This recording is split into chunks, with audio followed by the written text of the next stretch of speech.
Heute vielleicht ein Thema, das viele kreative Menschen da draußen gerne meiden. Strategien und Analysen. Verstehe ich komplett. Auf den ersten Blick ist es auch echt nervig, aber kann schon entscheidend sein, ob ein Projekt zum Erfolg wird oder nicht. Ganz ehrlich, warum sollten wir es dem Zufall überlassen, wenn wir auch eine Strategie entwickeln können? Hi, ich bin Becky, just Becky Rashun, und ich nehme dich hier auf YouTube mit bei der Mission, meine eigene Morningshow aufzubauen. Ich habe wirklich Bock, diese Show umzusetzen, aber Leidenschaft allein baut leider kein stabiles Haus. Und deswegen bauen wir heute ein bisschen am Fundament, an einem Plan. Das Ganze hört sich jetzt vielleicht krass nach Businessstudium an. Ja, ich habe auch einiges davon im Studium gelernt, aber ich mache jetzt wirklich keine Lernveranstaltung für dich und werde die Theorien und Analysen aufs Wesentliche herunterbrechen. Und 3 davon habe ich heute mitgebracht. Du kannst dieses Video auf wirklich jedes deiner Projekte ummünzen und die Strategien daraus verwenden.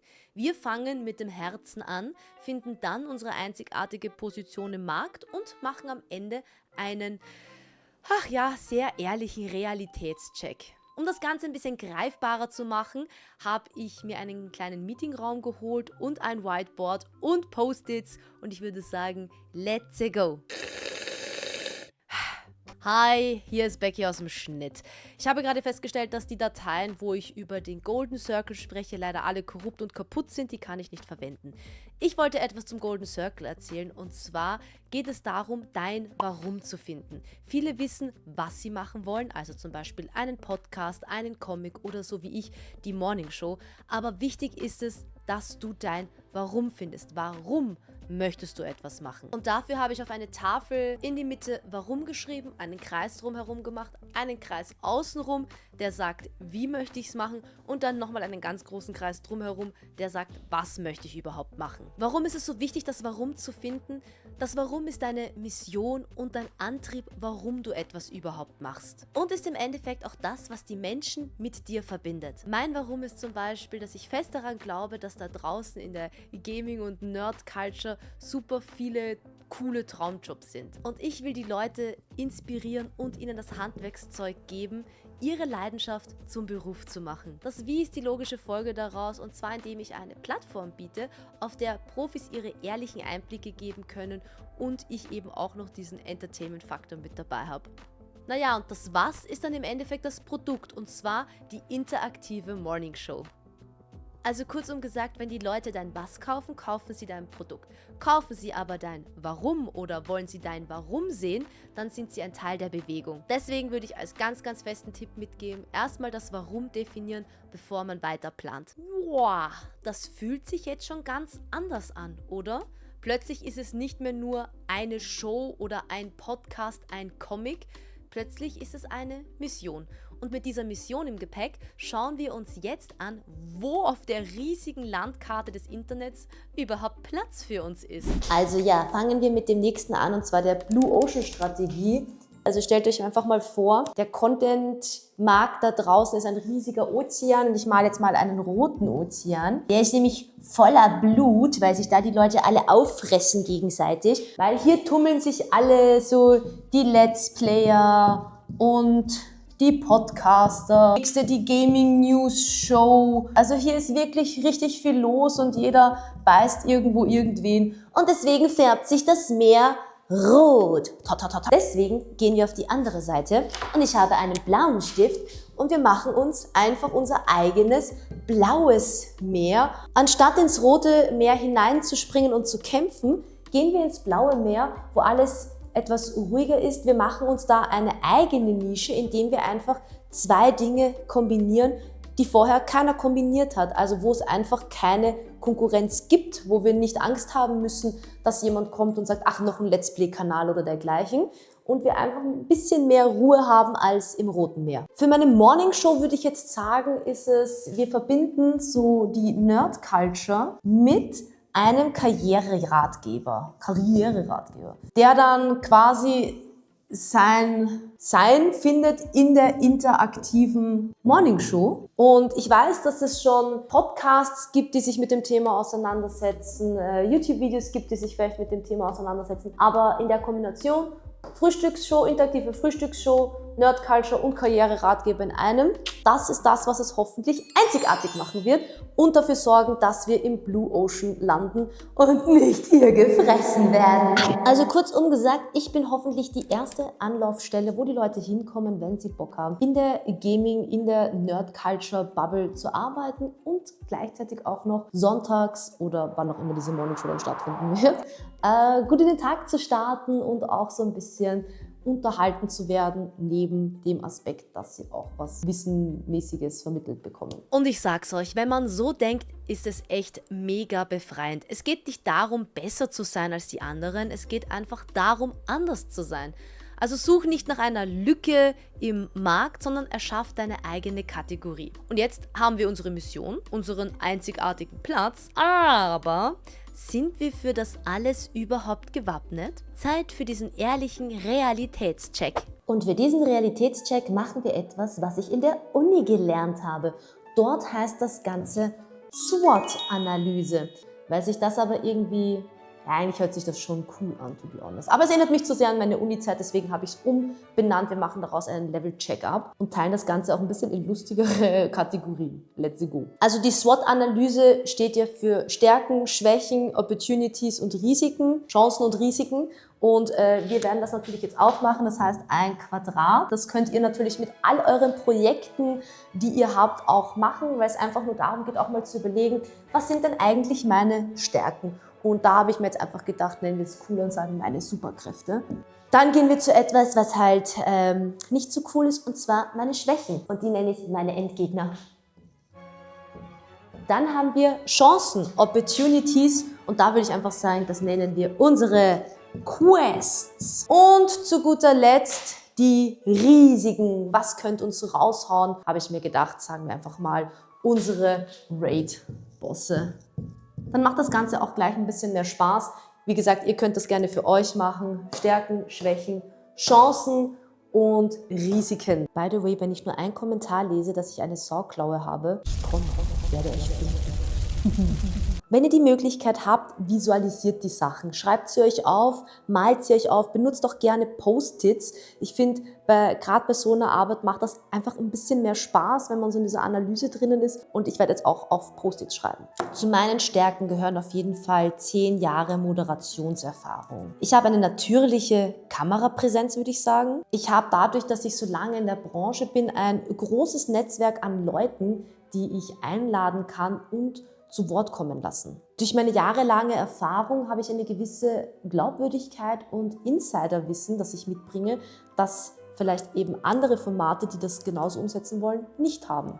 Kommen wir zu den Schwächen. Da sollte man wirklich sehr ehrlich zu sich sein. Ich würde sagen, bei mir ist es auf jeden Fall auch ein bisschen wenig Zeit. Ich moderiere auf vielen Events und wenn ich das Ganze so alleine machen muss, dann ist das halt schon sehr viel für eine einzige Person. Natürlich stellt man sich in seinem Kopf immer große Dinge vor und möchte viele Leute einladen und denen natürlich auch eine Bühne bieten. Limitiertes Budget zum jetzigen Zeitpunkt auf jeden Fall eine Schwäche. Dann der Punkt, der für mich natürlich am meisten schmerzt und sticht, weil da muss ich wirklich super objektiv rangehen.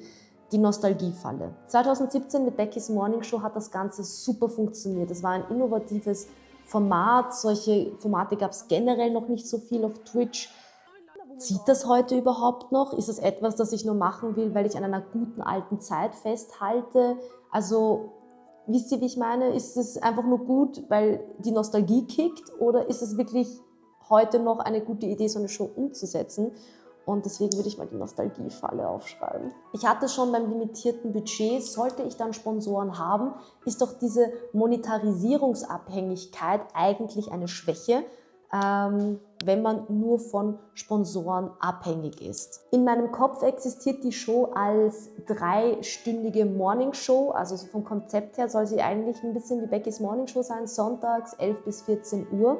Eine 3-stündige Show ist ein hoher Produktionsaufwand und das ist definitiv auch eine Schwäche davon. Ja, das schaut jetzt auf den ersten Blick nach sehr vielen Schwächen aus, aber wir haben auch richtig viele coole Chancen, Möglichkeiten, also Quests, die wir mit dieser Show lösen können, die wir aufmachen können. Und da wäre zum Beispiel gleich die erste Thema Jobs im Nerd-Culture-Bereich, im Gaming-Bereich. Ich glaube, dass das vor allem im deutschen Bereich noch eine große Lücke ist. Die Show hat ein enormes Potenzial für Kollaborationen, für Interviews, für Partnerschaften. Vorhin haben wir es als Schwäche aufgeschrieben, dass, wenn wir nur von Sponsoren abhängig sind, dass das mit dem Budget vielleicht nicht so gut wird. Aber wir haben auch genug andere Möglichkeiten, die Show zu monetarisieren. Über Patreon, über Coachings, die ich vielleicht noch anbieten kann oder über digitale Goodies für die Community. Da gibt es also auch genügend Sachen, wie man hier für die Show auch nochmal Geld einnehmen kann. Für mich ist es natürlich die Möglichkeit, die Expertin zu werden und den Leuten da draußen eine Plattform zu bieten, wo sie über ihre Themen aus der Branche sprechen können. Und wenn wir die Show gut aufbauen, haben wir natürlich die Möglichkeit, Content Recycling zu betreiben. Das heißt, die Interviews auf YouTube hochladen, Takeaways als Shorts zu kürzen und daraus Videos zu machen. Also es gibt da wirklich viele Möglichkeiten, den Content, den wir in der Show produzieren, auch nochmal für andere Sachen zu recyceln. Dann der Punkt, der mir eigentlich am besten gefällt, muss ich ganz ehrlich sagen, die Community als Co-Creator. Wenn man Fragen stellt auf Social Media, wenn man sie im Chat eben teilhaben lässt bei Abstimmungen, wenn sie Sachen einsenden können, wenn sie Interviewpartner vorschlagen können. Also es gibt hunderttausende Möglichkeiten, wie man die Community einbinden kann und wie auch die Community die Show einzigartig machen kann und mitgestalten. Und je nachdem, wann die Show natürlich stattfindet, könnte man auch sagen, der Sendeplatz als Ritual. Also wenn wir jetzt sagen, es wird beibehalten der Sonntag von 11 bis 14 Uhr, dann ist das the time to be für Beckys Morning Show. Man kommt zusammen, frühshoppen sozusagen, ein bisschen Late Breakfast, Brunch, man schmeißt den PC an, man startet gemütlich in den Tag oder hat vielleicht sogar schon Sachen erledigt und hat jetzt dann Zeit für die Morning Show. Also so den Sendeplatz als Ritual etablieren, je nachdem, wann sie dann eben stattfindet. Kommen wir zu guter Letzt zu den Risiken unseren Raid-Bossen. Ich denke, bei mir könnte es so eine Art Burnout sein.